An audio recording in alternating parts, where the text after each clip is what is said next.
Hey YouTube, it's Wine Silencer here. My name's Max. So far on my channel I've done a lot of deck profiles of my friends, so I figured I'd do one for myself now. I'm also going to be making actual videos talking about things sometime soon instead of just like random deck profiles.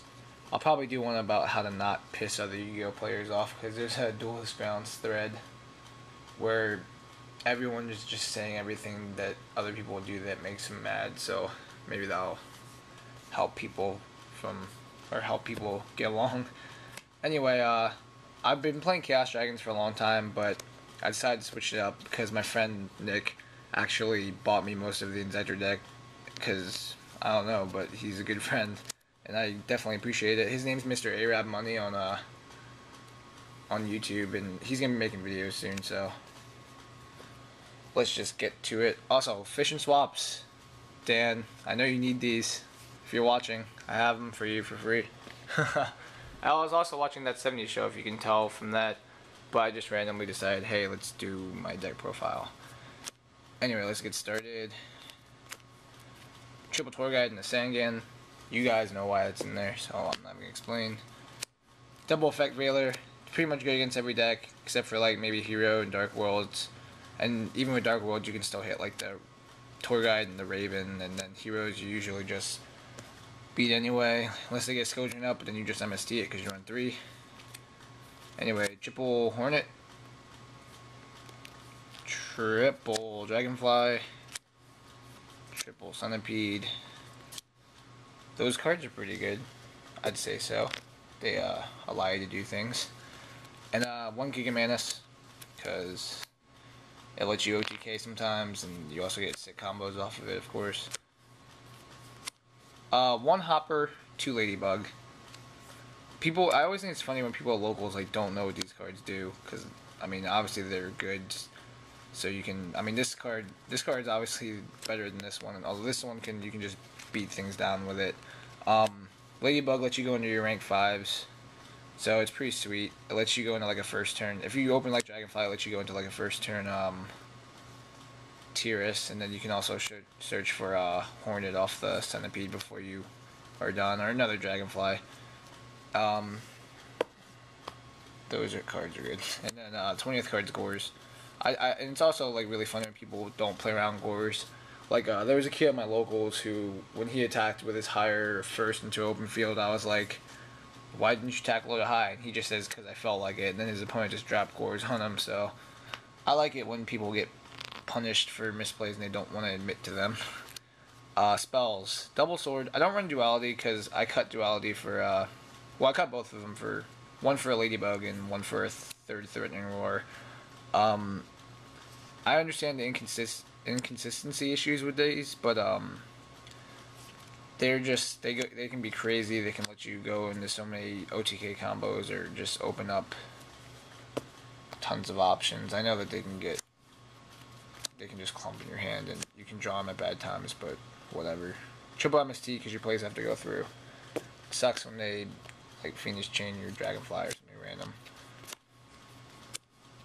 These cards are good. Staples.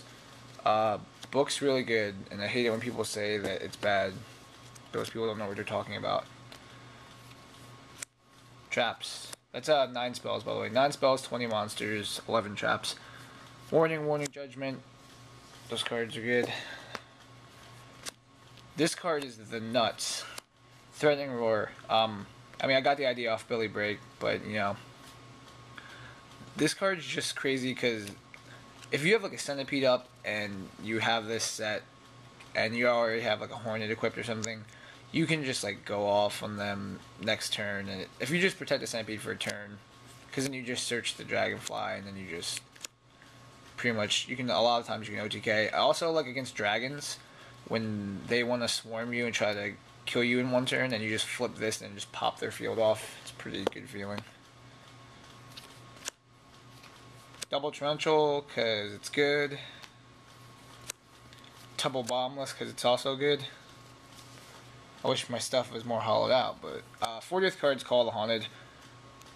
I would run more Call the Haunted if I had if I ran Troopers, which is an interesting build. I'm afraid of the Dino Rabbit thing, but like there's no Dino Rabbit players on here. Yeah, obviously, like, it lets you play around Warning and stuff like that. It's a good card. Alright, my side's kind of random stuff. Oh, I grabbed an extra deck card. But, a BLS, here are the monsters on the side. BLS Crow Veiler. This is for the... These are for the mirror. And then this...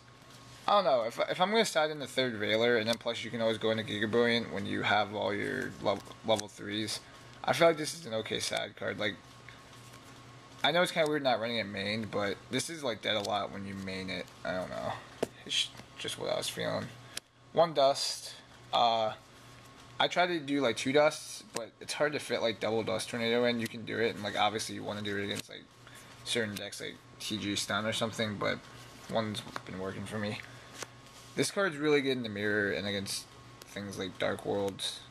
I actually played a game where I returned my opponents both of their Hornets, and they had the 3rd Hornet in hand out of the opening hand, so yeah, otherwise it's worked great.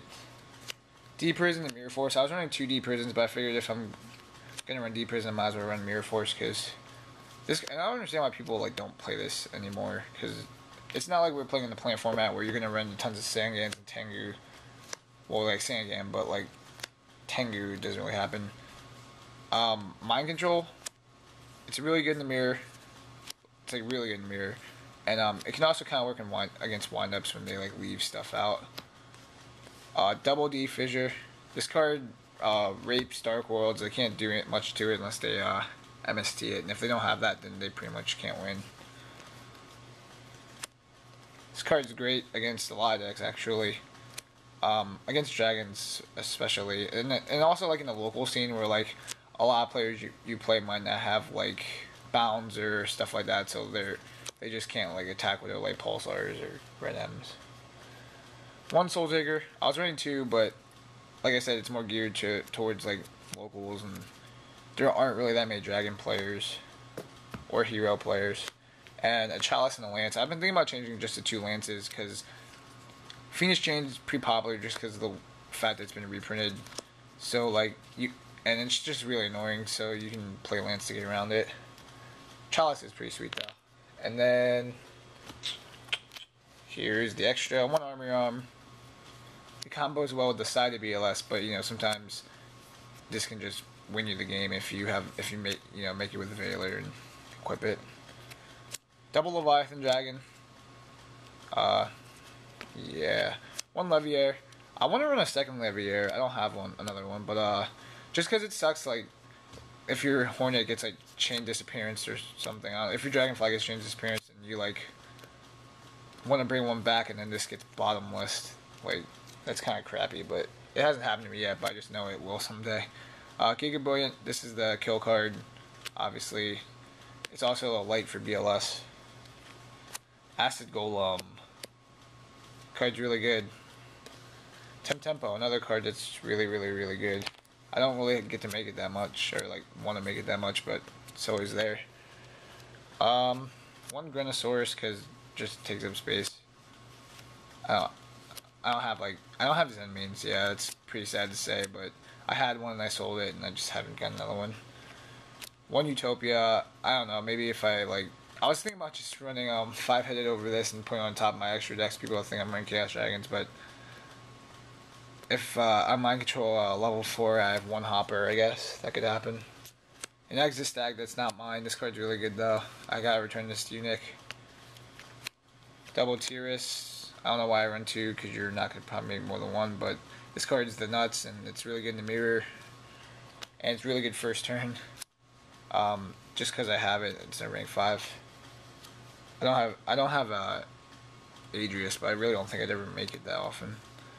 And then Bouncer and Exit Beetle. These cards are both really, really, really, really good. Like with the Mantis Dragonfly Hornet combo, you always end up with like this, with like a Giga-Brilliant and a Leviathan, and this is just great because, you know, pops off problem cards and takes stuff out of your opponent's graveyard, which is always good. Anyway, that's it.